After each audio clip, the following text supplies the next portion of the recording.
तारीख 28 जनवरी 2026, दिन बुधवार। महाराष्ट्र की राजनीति के दादा यानी उप मुख्यमंत्री अजीत पवार अपने दिन की शुरुआत करते हैं।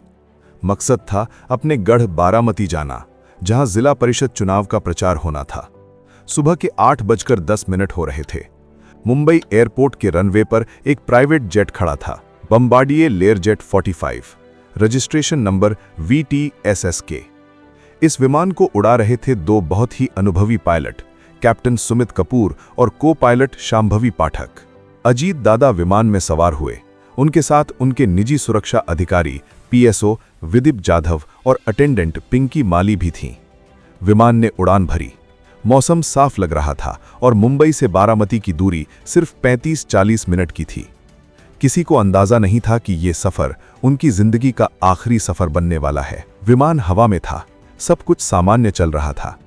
करीब 8:35 पर विमान बारामती के आसमान में पहुंचा। लेकिन यहां कहानी बदलने लगी। बारामती एयरपोर्ट कोई बड़ा इंटरनेशनल एयरपोर्ट नहीं है। ये एक छोटा अनकंट्रोल्ड एयरफील्ड है, जहां लैंडिंग के लिए पायलट को अपनी आंखों, विजुअल्स पर भरोसा करना पड़ता है। उस सुबह रनवे पर विजिबिलिटी कम थी। 3000 मीटर की विजिबिलिटी बताई गई थी, जो लैंडिंग के लिए ठीक ठाक मानी जाती है, लेकिन बेहतरीन नहीं। 8:40 पर पायलट ने पहली बार लैंड करने की कोशिश की, लेकिन जैसे ही वो नीचे आए, उन्हें रनवे दिखाई ही नहीं दिया। पायलट ने सूझबूझ दिखाई और लैंडिंग कैंसिल कर दी। इसे एविएशन की भाषा में गो अराउंड कहते हैं। विमान दोबारा हवा में ऊपर गया और एयरपोर्ट का चक्कर लगाने लगा। ATC ने पूछा, क्या रनवे दिख रहा है? पहले पायलट ने कहा नहीं, लेकिन फिर कुछ सेकंड बाद पायलट ने रेडियो पर कहा, रनवे इन साइट, रनवे दिख गया है। और यही वो पल था जब मौत ने दस्तक दी। घड़ी में 8:44 हो रहे थे। विमान दूसरी बार लैंडिंग के लिए नीचे आया। DGCA की रिपोर्ट के मुताबिक विमान को लैंडिंग की क्लियरेंस मिल गई थी, लेकिन अजीब बात यह थी कि पायलट ने उस क्लियरेंस को रिपीट नहीं किया, जो कि एक नियम होता है। विमान रनवे 11 की तरफ बढ़ा, लेकिन शायद पायलट को हाइट का सही अंदाजा नहीं लगा या शायद तकनीकी खराबी आ गई।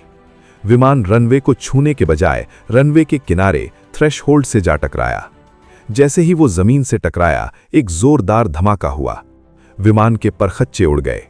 एविएशन फ्यूल की वजह से सेकंडों में पूरा विमान आग के गोले में बदल गया। आसपास के लोग दौड़े, फायर ब्रिगेड की गाड़ियां आईं, लेकिन तब तक बहुत देर हो चुकी थी। न कोई मेडे कॉल आया, न कोई चेतावनी। सिर्फ 4 मिनट के अंदर महाराष्ट्र ने अपना एक कद्दावर नेता खो दिया। हादसा हो गया, लेकिन अब सवाल उठ रहे हैं, और ये सवाल बहुत गंभीर हैं। जिस विमान लेयरजेट 45 में अजीत पवार सवार थे, वो VSR वेंचर्स कंपनी का था। क्या आप जानते हैं, इसी कंपनी का एक और विमान साल 2023 में मुंबई एयरपोर्ट पर क्रैश होते होते बचा था और रनवे से फिसल गया था। तो सवाल ये है कि क्या ये विमान VIP उड़ान के लिए सुरक्षित फिट था? जब पहली बार रनवे नहीं दिखा तो पायलट ने डाइवर्ट क्यों नहीं किया? क्या विमान में कोई तकनीकी खराबी थी जो लैंडिंग के वक्त सामने आई? जांच के आदेश दे दिए गए हैं। ब्लैक बॉक्स सच बताएगा।